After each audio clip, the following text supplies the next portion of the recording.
As a director disaster management काम कर रहा हूँ और ये जो इनिशिएट लिया गया बिल्कुल सॉलिड इनिशिएट है। पहले जो होता था एक केओस होता था जी कि मैं डिस्ट्रीब्यूट कर रहा हूँ, प्राइवेट एनजीओज डिस्ट्रीब्यूट कर रही हैं, गवर्नमेंट डिस्ट्रीब्यूट कर रही हैं, तो वो मतलब जो ऐसे इलाके मिस हो जाते थे। जी बिल्कुल। यानी कि जो कि नीडी पर्सन है वो फैमिलीज बाहर नहीं आ पाती थी अपनी, और जो कि लोगों को ये भी फाइंड आउट हुआ है कि एक बंदा जो है वो पीछे उसने घर किराए पे लिया हुआ है। और कहने का मकसद ये है कि किसी के घर में खाने के लिए नहीं और किसी के घर में 6 महीने का या साल का राशन उन्होंने जमा कर दिया और पीछे वो जाके बेचना शुरू कर दिया। तो इस सेल का क्रिएशन इसलिए की है कि ताकि जितना भी डाटा है वो स्ट्रीमलाइन हो, प्रॉपर्ली स्ट्रीमलाइन हो, एनजीओज की तरफ से आए, प्राइवेट लोगों की तरफ से आए, वो सारा डाटा हमारे पास मौजूद है ताकि उनको पता होगा यार डुप्लीकेशन तो नहीं हो रही। यानी 2 बंदे लेके जा रहे हैं तो वो दोबारा आगे खड़े हो तो लेके ना जाएं।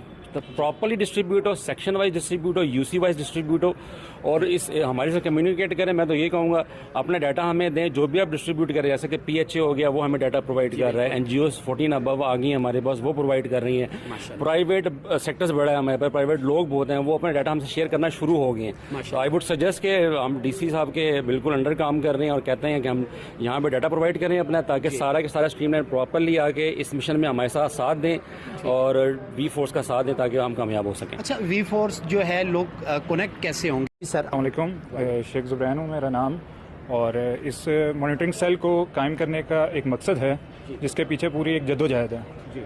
इसमें हमने तमाम जितनी एनजीओज़ हैं इनसे कांटेक्ट किया गया, ठीक है, कि वो एक प्लेटफॉर्म पे आएँ, एक प्लेटफॉर्म पे इकट्ठे होकर एक फॉर्मल वे में, एक ऑर्गेनाइज फॉर्म में, एक स्ट्रीमलाइन के थ्रू, यानी कि अपना जो राशन है उसकी यहाँ पर डिस्ट्रीब्यूशन करें, ठीक है। और डिस्ट्रीब्यूशन के लिए हमें डाटा रिक्वायर्ड होगा, उसके लिए इन्फॉर्मेशन चाहिए होगी, उसकी वजह से ये डाटा सेंटर कायम किया गया है ताकि हमारे पास भी ईच एंड एवरी यानी कि जो आपकी एनजीओज़ हैं तमाम उनका रिकॉर्ड कायम हो और हमें ये पता लगे ताकि जो कौन से इलाके ऐसे हैं जहाँ तक राशन पहुँच रहा है और कौन से इलाके ऐसे हैं जो इनसे महरूम है, और कुछ इलाके ऐसे हैं जहाँ पर यानी कि राशन पहुँच रहा है, ठीक है, और कुछ इलाके उससे महरूम रह चुके हैं, ठीक है। इस तरह ये होगा कि डुप्लीकेशन भी नहीं होगी और एक ऑर्गेनाइज फॉर्मल एक तरीक़ेकार के तहत यानी कि राशन लोगों तक पहुँचे।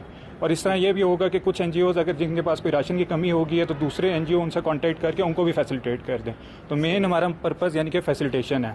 तो हमने इसके पीछे काफ़ी जद्दोजहद थी कि तमाम एनजीओज़ को एक प्लेटफॉर्म पे इकट्ठा किया गया, उनकी डीसी साहब से मीटिंग करवाएगी, उनको यकीन दहानी करवाएगी, उनसे यकीन दहानी ली गई कि आप आएँ, हमारा साथ दें, हमें जो आप ये करें कि आप अपने अपने तौर पे बेशक राशन डिस्ट्रीब्यूट करते रहें, लेकिन एट द एंड आप हमें उसका डाटा प्रोवाइड कर दें, इन्फॉर्मेशन प्रोवाइड कर दें ताकि हमारे पास each and everything record. Zubain साहब, में एक जिसमें हम लोग जो है सारी एनजीओ से डाटा कलेक्ट कर रहे हैं, यहाँ पे हमारे पास सारा डाटा आ रहा है उनका। इसका मकसद ये है कि कहीं पे भी राशन की डुप्लीकेशन ना हो और जो लोग डिज़र्विंग है वहाँ तक जो है हमारा राशन पहुँचे।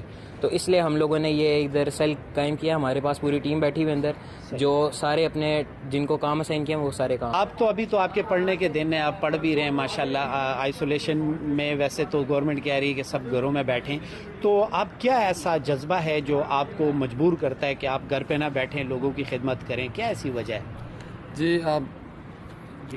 जी हमें ये है कि हम इसलिए घर से निकले हैं कि जो लोग जिनको राशन नहीं मिल रहा, जिनको हेल्प की ज़रूरत है, हम उनको जो है राशन पहुंचा रहे हैं। दूसरा ये कि मैं अपनी यूसी का रिप्रेजेंटेटिव हूँ, ठीक है। डीसी साहब की तरफ से हमें एक बॉक्स मिला था जिसमें जो है वो 2 मास्क थे, एक सैनिटाइज़र था, एंटीबैक्टीरियल सोप थी। वो जो है मैंने अपनी यूसी में जो पुअर पीपल थे मैंने उनको डिस्ट्रीब्यूट किया है और उनको बताया है कि आपने सैनिटाइज़र किस तरह यूज़ करना है। और उसके बाद से जो है मैं इधर as a volunteer data entry operator भी काम कर रहा हूँ। इंसान जो है जितना वो कर सकता है उतनी मदद करने की कोशिश कर रहा है। क्या कहना चाहेंगे आप? देखिए, आपको पता है कि मॉनिटरिंग सेल का जो मकसद है वो यही है कि हम चीज़ों को स्ट्रीमलाइन करें। जिस तरह आपने खुद बात की है कि लोग तो कर रहे हैं, लोग हमेशा से करते हैं। मसला ये होता है कि एक सेंट्रल वे होना चाहिए जहाँ से लोगों को गाइडेंस मिले कि हमने करना किस तरीके से है। अभी तक जो इशू आ रहा था, इस सेल को क्रिएट करने का मकसद यही है कि डिस्ट्रीब्यूशन हो रही है, समझ नहीं आ रही कौन किधर जा रहा है, कौन किधर जा रहा है, किसी के पास डायरेक्शन नहीं है। जब आप डिस्ट्रिक्ट गवर्नमेंट की अम्ब्रेला के अंडर आ जाते हैं, आप चाहे एनजीओ है, आप चाहे इंडिविजुअल है, हम आपको यहाँ पूरी तरह से फैसिलिटेट कर रहे हैं। आप अपना हमें यहाँ डाटा जमा करवा सकते हैं, आप यहाँ हम आपको स्टोर दे रहे हैं, अपना राशन हमें भिजवा सकते हैं कि हम उसको अपने तरीके से डिस्ट्रीब्यूट करें। तो इसका मकसद यही है कि चीज़ों को चैनलाइज होना चाहिए। हमें पता होना चाहिए कि इस एरिया में कितना राशन जा चुका है, कहाँ पे नीड ज़्यादा है, कहाँ पे कितनी डिमांड है, कहाँ पे ये चीज़ पहुँचनी चाहिए। और at the and district government के पास एक फिगर होना चाहिए कि हमने पूरे डिस्ट्रिक्ट के अंदर क्या डिस्ट्रीब्यूशन कर ली। तो बेसिकली इसका आइडिया यही है। हमारी यहाँ 10 से 12 लोगों की टीम बैठी हुई है।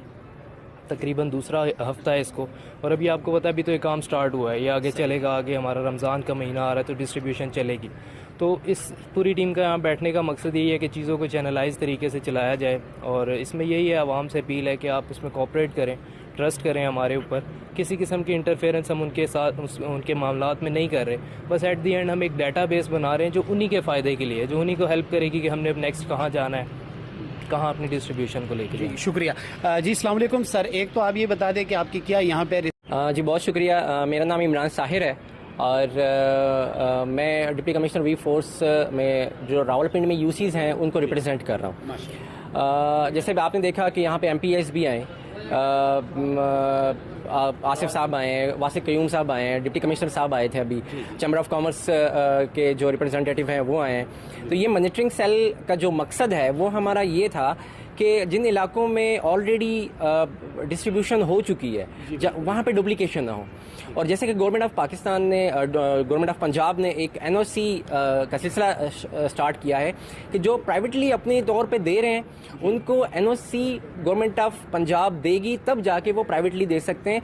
क्योंकि प्राइवेटली आपको पता होगा कि 144 जब लगा है तो गैदरिंग नहीं हो सकती है, तो उसको अवॉइड करने के लिए डिप्टी कमिश्नर साहब जो हैं वो ऐसे जो अपनी तौर पे कुछ डिस्ट्रीब्यूशन करना चाहते हैं वो हमें डेटा भी प्रोवाइड करेंगे, और हम डिप्टी कमिश्नर ऑफिस जो है वो उनको एनओसी प्रोवाइड करेंगे, उसके बाद वो डिस्ट्रीब्यूशन कर सकते हैं। तो एक तो ये हो, इससे ये होगा कि जहाँ पे ऑलरेडी राशन पहुँचा दिया गया है वहाँ पे डुप्लीकेशन नहीं होगी, हमारे पास डेटा होगा। और जहाँ इससे जो प्लस पॉइंट हमारे पास आएगा वो ये आएगा कि कुछ ऐसे इलाके हैं जहाँ पे राशन पहुँचा नहीं गया, जहाँ पे कुछ ऐसे लोग हैं, गांव के लोग हैं जहाँ पे उनको ज़रूरत है लेकिन चीज़ पहुँचाई नहीं गई, तो हमें इस डेटा से ये मालूम होगा कि जिस इलाके में नहीं गया वहाँ पे ये राशन पहुँचाया जाएगा।